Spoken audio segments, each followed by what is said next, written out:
949. Hunger is a tragic, it's a worldwide problem. 15 million people on our earth will die this year just because they didn't have enough to eat. About 11 million of those will be children under the age of 5. That is 40,000 children die each day. That's right, 40,000 children each day because they didn't have food or clean water or the simple vaccinations that most of us take for granted. Today is World Food Day, and this morning we are going to meet two people who have committed themselves to this fight against hunger on this entire globe. David Geyer, president of Save the Children. John Denver, whom we know, of course, is co-founder of the Hunger Project. He is also National UNICEF Day chairman. He has just come back from Africa, and both David Geyer and John with us from Washington. Good morning, David. Good morning, John. Good morning to you, David. Good morning, David. John, the statistics. I mean, we're familiar with these, and we hear them all the time. You have been there, though. You have just come back from Africa. You have seen with your own eyes the problem. Tell us what your impressions were.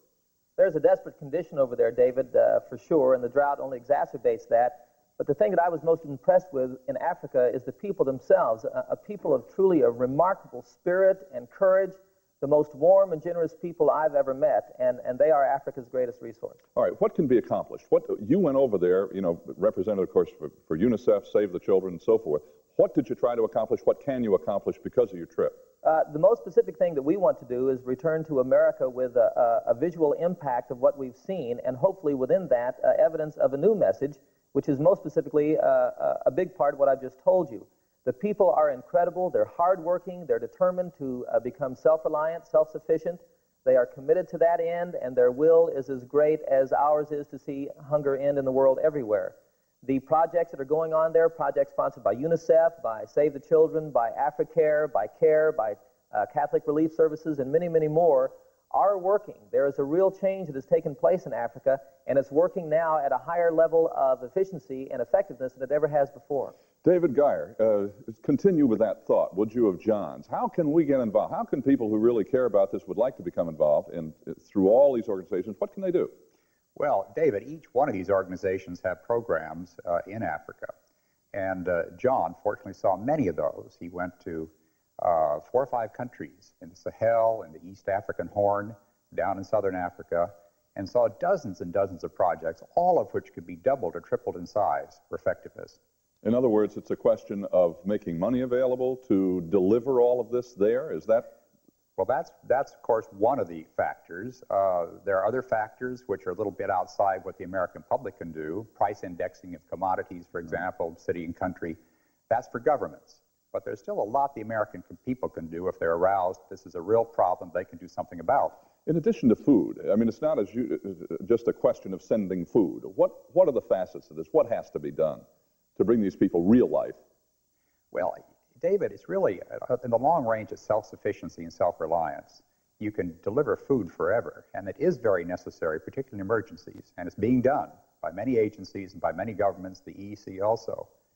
But in the long run, the people have to feed themselves. I think some of the most exciting projects that I've seen, I think John saw several of those, are home gardens, even in the Sahel with very little water. They are being grown, and it is making a difference. You were mentioning to me before we went on the air about breastfeeding programs, weight charts, and those kinds. Tell us about that, would you?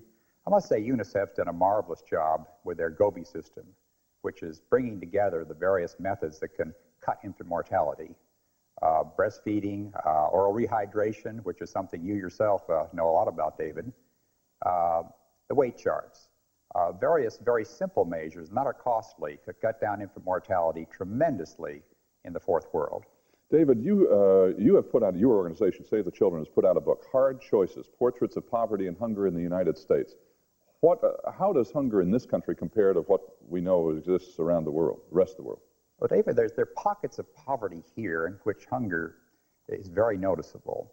Our agency works throughout the country. We have 5 major areas, and we work with the poorest of the poor.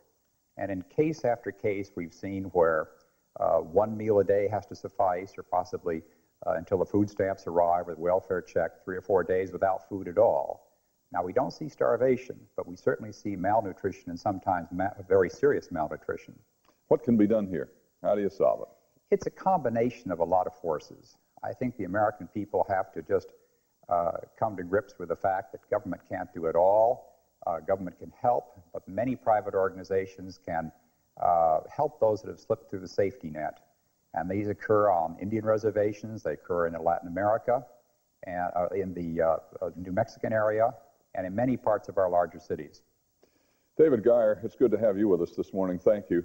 John, what was your gut impression of seeing the pain that you saw?